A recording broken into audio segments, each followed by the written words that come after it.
उस जमीन जायदाद के लिए वो अंधे हो गए। माइक हाँ, वो बोलते कि मेरा बेटा है ही नहीं तो। अरे मैं आपने बोला कि हक के लिए लड़ो, हक के लिए लड़ो, हक के लिए बोलना ससुरा से क्या उचित है?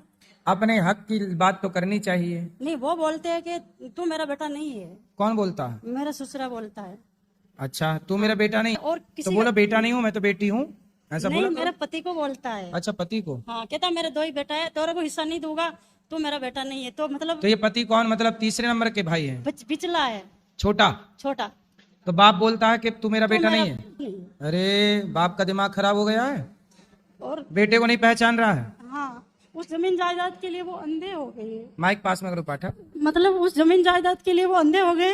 हमारे को घर अपने पे बेटे रहे, को बेटा नहीं मान रहे हैं। नहीं मानते। फिर भी भले ना माने, पर उनको अधिकार ये लड़ाई लड़ना। बोलते नहीं है तो बिल्कुल आपके ये आश्रित छोरा हो गए। खड़ा हो जा भैया, बात करो। आपके आश्रित हो गया क्या कि गुरुजी क्या है, बोलते हैं कि खुद की मेहनत से कमा के खाओ, हमारे घर बना रखा वहाँ बात पे, कराओ। हमारे को रहना नहीं देते चलो वो। बात करो, हम बात करो, बताओ क्या हुआ? आपके चरणों में कोटि कोटि प्रणाम गुरुजी। जी वो गुरुजी शुरू से ही ऐसे ही करते हैं वो तो। पिताजी, पिताजी तो आपको नहीं देना चाहते कुछ? हाँ, वो बोलते कि मेरा बेटा है ही नहीं तो। अरे ऐसे कह देने से थोड़ी, पैदा काहे किए? जब पैदा किए तब तो बड़ा मजा आया रहा।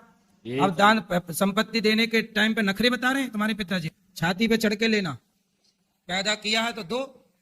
पैदा करने में बड़ा मजा आया रहा तब, अब देने में रो रहे हैं। वो नहीं चाहते गुरुजी के। अरे चाहेंगे, सरकार नियम है, 3 बेटे हैं तो बाप की संपत्ति तीनों को दी जाएगी, ये नियम है। कभी तो बंगला बनाते, कभी भैंस गाय लाते, हमारे को नहीं दे। मैंने बोला जमीन मत दो, पर मेरे को नकलने के लिए रिश्ता गला दे दो, वो भी नहीं देते। हमारे खेत के अंदर बताओ रखा कैसा है। बाप है।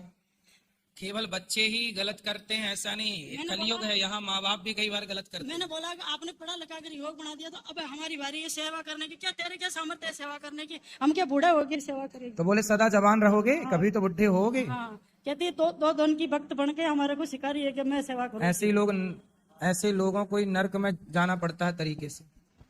जो बाप अपने बेटों के साथ भेदभाव, महाभारत की कथा है, जो बाप अपने बच्चों के साथ भेदभाव करते हैं, ऐसे बाप को भी घोर नर्क की यातना भोगनी पड़ती है। समझा देना अपने पिताजी को ये बात। राधे राधे गुरुजी। जी मेरा ये है प्रश्न है कि मेरी माता बोलती है पढ़ के बनोगे नवाब, खेलोगे कूदोगे बनोगे गंवार।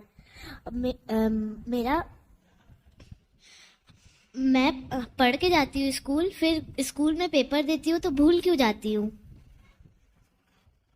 स्कूल में पेपर देती हो तो भूल जाती हो? नहीं, पेपर देती हूँ तो मतलब क्वेश्चन का आंसर ही भूल जाती हूँ। और अच्छे से पढ़ा करो बेटा, अंकुरित अनाज खाया करो। क्या खाती हो आप? सब खाती हूँ। सब में क्या? मछली भी खाती हो? नहीं। चने को अंकुरित करके खाया करो, दालों को अंकुरित करके खाओ, बादाम खाओ थोड़ी सी, याददाश्त अच्छी रहेगी। और पढ़ोगे लिखोगे तो बनोगे नवाब नहीं।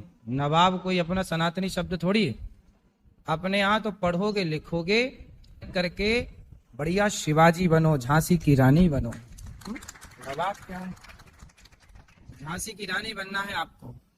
जी पढ़ गुरुजी। लिख करके आपको कौशल्या सुमित्रा बनना है, जीजाबाई बनना है, ठीक है? जी गुरुजी। खूब पढ़ो लिखो और याद हो जाएगा बेटा। आप अंकुरित अनाज खा, और जब पढ़ने बैठा करो तो उस विषय को समझ के पढ़ा करो। याद का मतलब ये नहीं कि तोते की तरह रट लिया, समझ समझ के जब पढ़ते हैं तो। जी गुरुजी। जी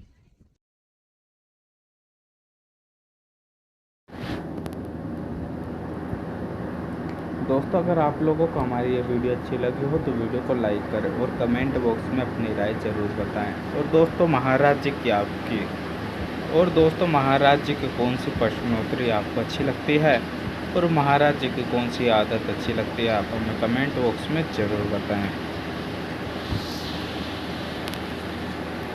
और दोस्तों, आपका कैसा चल रहा है चैनल, हमें ज़रूर बताएं। अगर हमसे कोई हेल्प हो सकेगी तो हम ज़रूर बताएंगे और आपकी हेल्प करने की कोशिश करेंगे। चलिए फिर मिलते हैं आपसे अगले वीडियो में। जब तक के लिए राधे राधे, जय श्री राम।